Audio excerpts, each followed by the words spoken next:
This one's got a communication type module on it. Probably used for other purposes as well. 6-wheel drive, V8 petrol engine, about 6.5 litres. Yeah, I reckon they will have to sell to the gallon. I think it's a bit debatable that. Depends how long the miles are, I suppose. That's right, yes. So how many of these did they actually build again? These had 640,000 approximately.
It says Charles Marston roller mills. Now, roller mills were first invented, I think it was Hungary, where the roller mill was invented. And people in this country who were running the old-fashioned wooden water mills in this country used to find here, there and everywhere. They went across, had a look at the roller mill, they came back and said, sorry guys, we're going to be out of business. And that was absolutely true, because the roller mill could do it much faster and much cheaper than the stone ground water mills. Of course, you still see them nowadays, some of them. Of course, still working. You can go and buy stone ground flour and this sort of thing. But the roller mill was certainly a much more economic way of making flour.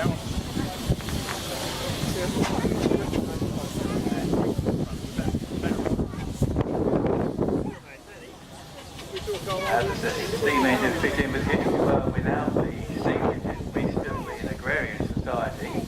And it's certainly true, in 1860, 2/3 of the American population were involved in agriculture. You had to in order to keep the population fed. Nowadays it's probably less than a quarter. We've got Clayton Shuttleworth machine coming past it, big single cylinder engine. Shuttleworth, of course, had that enormous house at Old Warden and the park, of course, which we've spent many happy weekends doing steam rallies there in the past.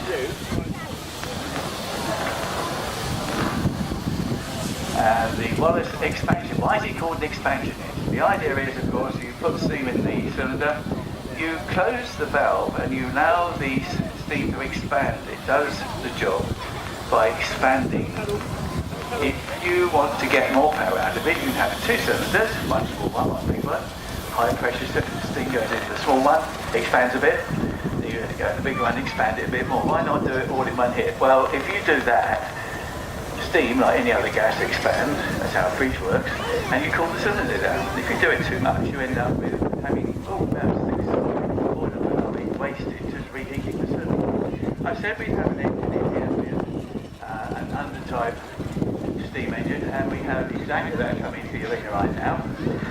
And this is a Sentinel wagon, which says United Africa Company on the side. They had a whole fleet of these at Liverpool docks. They were rated at 5 tonnes, often had 25 tonnes on the back, and used to hurtle around here, there and everywhere, taking stuff from the store warehouses to the ships and back again, all that sort of thing. One of the drivers was on Radio 4 some years ago now, talking about his experience on these things, and he said the great thing about it was effortless power. Of course, the power's in the boiler. All you have to do is open the throttle and off you go, and it's very quiet.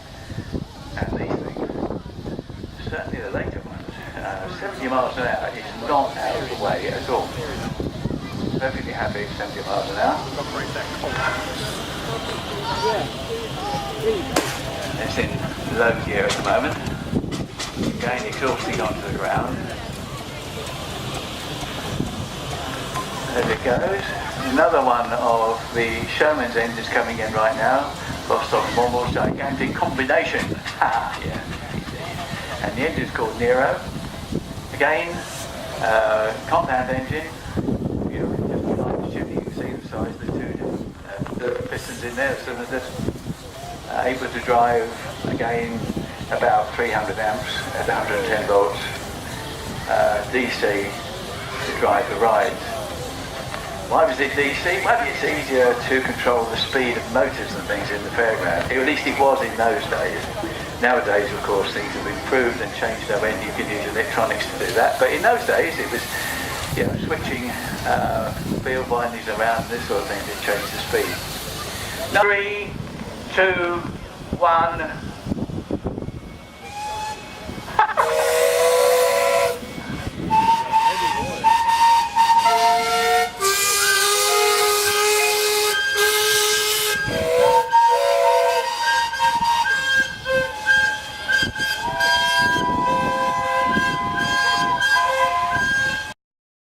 Actually part of the tractor, so instead of having this sort of unwieldy thing behind, you now had a combined unit, as it were, and the little plough that goes on the back is lowered by that 3-point hydraulic linkage. Everybody thought what a wonderful idea it was, and so all the tractors that you see, I mean, modern ones certainly got that on the back, and in fact many of them have it on the front as well.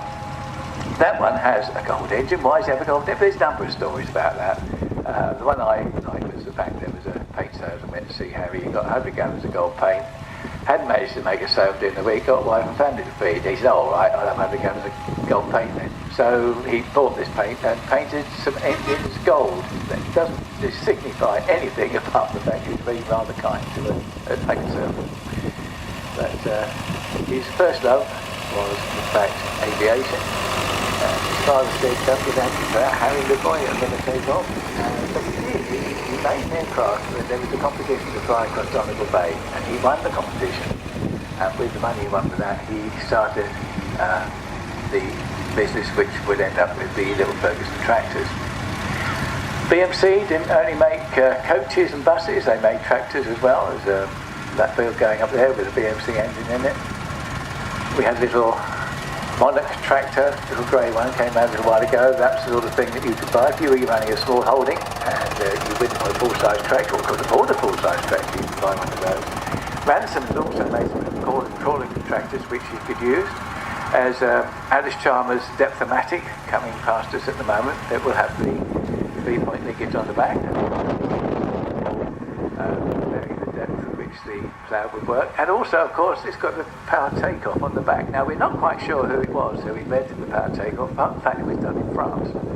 And it was an American who went to an exhibition in France and saw the power takeoff and thought what a wonderful idea it was, went back to America and said, "Say guys, guess what I saw?" So they started putting power takeoffs on the back of their tractors.